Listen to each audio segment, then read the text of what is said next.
Titanic کے بعد اگر لوگوں کو کسی شپ پر یقین تھا تو وہ تھی MV ایکسپلورر۔ یہ دنیا کی پہلی کروز شپ تھی جس کو خاص بنایا ہی برف میں چلنے کے لیے تھا۔ اس کی پرفارمنس اتنی اچھی تھی کہ اس نے انٹارکٹیکا میں کئی شپس کو ریسکیو کرنے کا ریکارڈ بھی بنایا ہے۔ لیکن 23 نومبر 2007 کی رات کو کالے اور ویران سدرن اوشن میں اس شپ کے ساتھ ایک ایسا حادثہ پیش آیا کہ اس کو بیچ سمندر میں ہی اکیلا چھوڑ کر نکلنا کیپٹن کی مجبوری بن چکی تھی۔ ناظرین، 1960s میں سمندر کے راستے انٹارکٹیکا کا سفر کرنا تقریباً ناممکن سمجھا جاتا تھا، کیونکہ وہاں پر سمندر برف سے بھرا ہوتا تھا اور اس صورت میں کسی نارمل شپ کا وہاں پر جانا موت کو دعوت دینے جیسا ہی تھا۔ مگر ایک Swedish American businessman Eric Lundblad نے اسے چیلنج سمجھ کر قبول کیا اور ایک ایسی شپ بنانے کا ارادہ کیا جو بآسانی انٹارکٹیکا کا سفر کر سکے، اور جو لوگ انٹارکٹیکا دیکھنے کا خواب رکھتے تھے وہ اپنا خواب پورا کر سکیں۔ اسی مقصد کے لیے ایک اسپیشل شپ تیار کی گئی جس کی لمبائی 240 فٹ اور وزن 2300 ٹن سے بھی زیادہ تھا۔ اس شپ کو لنڈ بلیڈ ایکسپلورر کا نام دیا گیا۔ ایکسپلورر کا کمپیریزن اگر اتحاد کی مشہور شپس ٹائٹینک یا پھر RMS اولمپک سے کیا جائے تو یہ ان سے چھوٹی تو ضرور تھی، مگر مضبوطی میں اس کا کوئی جواب نہیں تھا۔ یہ وہ پہلی کروز شپ بنائی گئی تھی جس کا مقصد پیسنجرز کو انٹارکٹیکا کے برفیلے پانی کی سیر کرانا تھا۔ نارملی یہ کام عام شپس نہیں کر سکتی۔ اگر کبھی شپس کو برفیلے سمندر میں جانا ہو تو ان کے آگے آئس بریکر لگایا جاتا ہے، لیکن یہ آئس کلاس 1A شپ، یعنی اس کو برف میں چلنے کے لیے آئس بریکر کی ضرورت نہیں تھی، بلکہ اس کا بھاؤ ایسے ڈیزائن کیا گیا تھا کہ شپ کے وزن سے ہی برف ٹوٹتی جاتی تھی۔ اس شپ میں 104 پیسنجرز اور 54 کریو ممبرز کے لیے جگہ موجود تھی۔ کروز شپ میں تمام لگژری فیسلٹیز کے ساتھ ساتھ ایک اور چیز بھی تھی جو MV ایکسپلورر کی شان میں اضافہ کر رہی تھی، کیونکہ اسے خاص طور پر انٹارکٹیکا کے سفر کے لیے بنایا گیا تھا اور وہاں موجود برف سے محفوظ رکھنے کے لیے اس کے حل کو ڈبل لیئر میں بنایا گیا تھا۔ لانچ ہوتے ہی یہ شپ پوری دنیا میں فیمس ہو گئی اور لوگ اس پر سوار ہو کر انٹارکٹیکا جانے کی خواہش رکھنے لگے۔ اصل میں پہلے اس کا نام تو لنڈ بلیڈ ایکسپلورر رکھا گیا تھا، لیکن وقت کے ساتھ ساتھ اس شپ کے اونرز بھی بدلتے رہے اور 2004 میں آخری بار اس کو Toronto based travel company gap adventures نے خریدا، جنہوں نے اس کا نام MV ایکسپلورر رکھ دیا تھا۔ اس کے بعد یہ کسی اور مالک کے قبضے میں نہیں آ پائے گی، ایسا کسی کے وہم و گمان میں بھی نہیں تھا۔ 2007 تک MV ایکسپلورر انٹارکٹیکا کے 250 کامیاب سفر کر چکی تھی، لیکن اسی سال کے نومبر میں اس کو ایک ایسے سفر پر روانہ ہونا تھا جہاں سے لوٹ کر یہ کبھی واپس نہیں آئے گی۔ یہ نومبر 2007 تھا۔ MV ایکسپلورر اپنے 19 روزہ سفر کے لیے بالکل تیار تھی۔ اس کو ارجنٹینا کے شہر اسوائیا سے اسٹارٹ لینا تھا اور فاکلینڈ آئی لینڈ سے ہوتے ہوئے ساؤتھ جارجیا آئی لینڈ اور پھر انٹارکٹیکا تک پہنچنا تھا۔ 11 نومبر 2007 کو MV ایکسپلورر میں 100 پیسنجرز اور 54 کریو ممبرز ایک بار پھر سے انٹارکٹیکا کے اس حسین سفر کے لیے روانہ ہوئے۔ یہاں تک سب کچھ نارمل چل رہا تھا، کسی کو بھی اندازہ نہیں تھا کہ ان کا یہ حسین سفر ان کو کس مصیبت میں دھکیلنے والا ہے۔ MV ایکسپلورر کے کیپٹن 49 ایئرز کے بینٹ وائمن تھے۔ وہ ہزاروں بار اس برف سے بھرے سمندر پر شپس چلا چکے تھے اور اسی ایکسپیرینس کی وجہ سے ہی پیسنجرز خود کو محفوظ سمجھ رہے تھے۔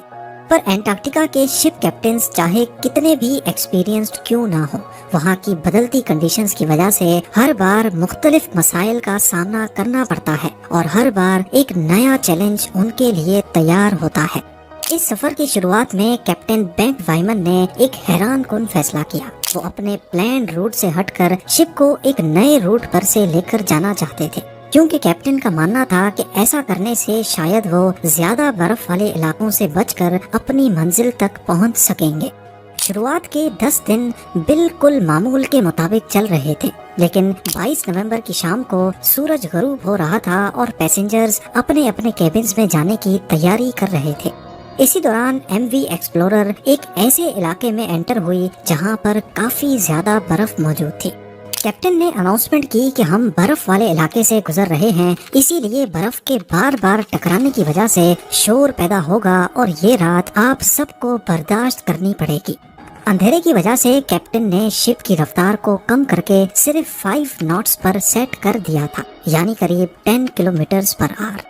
آہستہ آہستہ شپ پتلی برف کی لیئر سے نکل کر موٹی اور پرانی برف کی لیئر والے علاقے کی طرف بڑھ رہی تھی، مگر کیپٹن کو اس بات کا اندازہ نہیں ہوا کیونکہ رات کے 10 بج چکے تھے اور زیادہ کچھ دکھائی بھی نہیں دے رہا تھا۔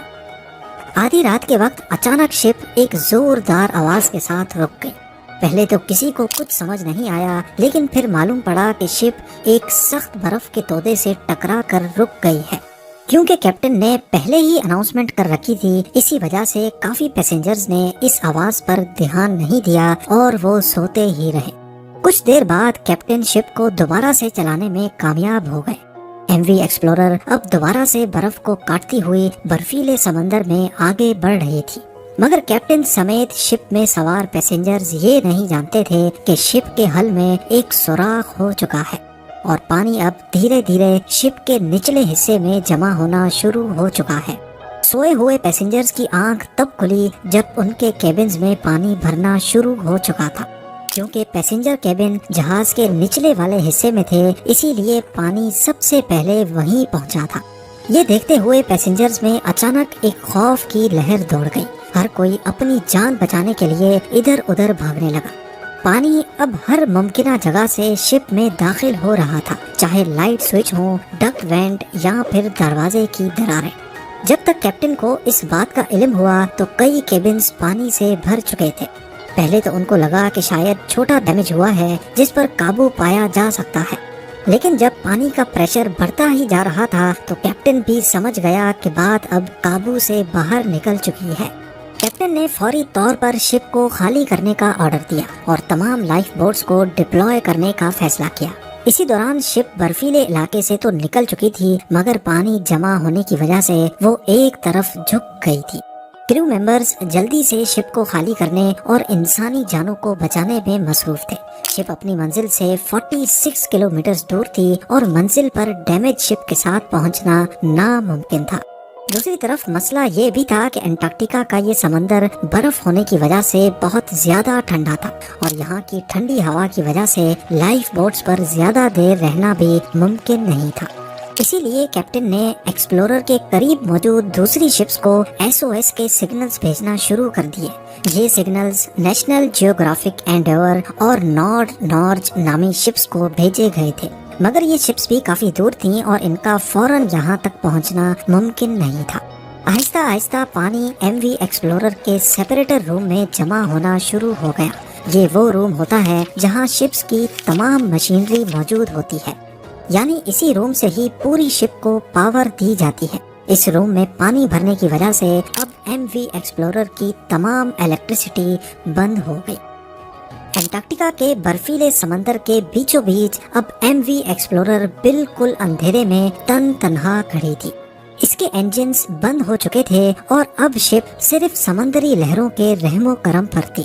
کیپٹن کو جہاں ایویکویشن کی فکر تھی، وہیں اب اس کو ایک اور خیال بھی تنگ کر رہا تھا۔ اگر شپ کا انجن دوبارہ سے آن نہ کیا گیا تو تیز ہوائیں اور لہریں شپ کو دوبارہ برف والے علاقے میں دھکیل سکتی تھی۔ الیکٹریکل فیلئر کی وجہ سے انجنز کو مینولی طریقے سے آن کرنے کی کوشش کی گئی۔ خوش قسمتی سے یہ آئیڈیا کام کر گیا اور انجنز ایک بار پھر سے اسٹارٹ ہو گئے۔ کرو ممبرز نے شپ کو خالی کرنے کا پروسیس مزید تیز کر دیا۔ کچھ ہی دیر میں جہاز پر سوار تمام افراد 4 لائف بوٹس میں سوار ہو کر ٹھنڈے ترین پانی میں اتر گئے۔ کچھ دیر تک کیپٹن اور چند کرو ممبرز شپ کو سیدھا کرنے کی کوشش کرتے رہے، لیکن آخرکار انجن ایک بار پھر سے بند ہو گئے۔ اب ایم وی ایکسپلورر میں پانی تیزی سے بھرتا جا رہا تھا اور کیپٹن کو جلد از جلد کوئی فیصلہ کرنا تھا، لہٰذا کیپٹن اور چند کرو ممبرز بھی شپ سے اتر کر لائف بوٹس میں سوار ہو گئے۔ اب یہ 150 سے زیادہ لوگ لائف بوٹس میں موجود ٹھنڈے ترین سدرن اوشن میں کھلے آسمان کے نیچے کسی مدد کا انتظار کر رہے تھے اور ٹھنڈی ہوا ان کا انتظار مشکل سے مشکل بنا رہی تھی۔ اگلے 4 گھنٹوں تک یہ انتظار جاری رہا اور آخر کار ایک شپ ان کو بچانے کے لیے پہنچ گئی۔ یہ نارڈ شپ تھی جسے کیپٹن نے SOS کال دی تھی۔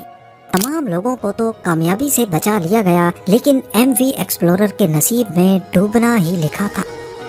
MV ایکسپلورر کے اس حادثے پر ایک انویسٹیگیشن ٹیم بھی بٹھائی گئی، جس سے یہ نتیجہ سامنے آیا کہ یہ نقصان کیپٹن بینٹ ویمن کی غلطی کی وجہ سے ہوا، کیونکہ کیپٹن نے جس برف کو پہلے سال کی پتلی برف سمجھ کر شپ کو اس علاقے میں داخل کیا، اصل میں وہ کئی سال پرانی برف کی موٹی لیئر تھی۔ آج MV ایکسپلورر کا شپ ریک پینگوئن آئیلینڈ سے 25 میل ساؤتھ ایسٹ میں 1300 میٹر کی گہرائی میں موجود ہے۔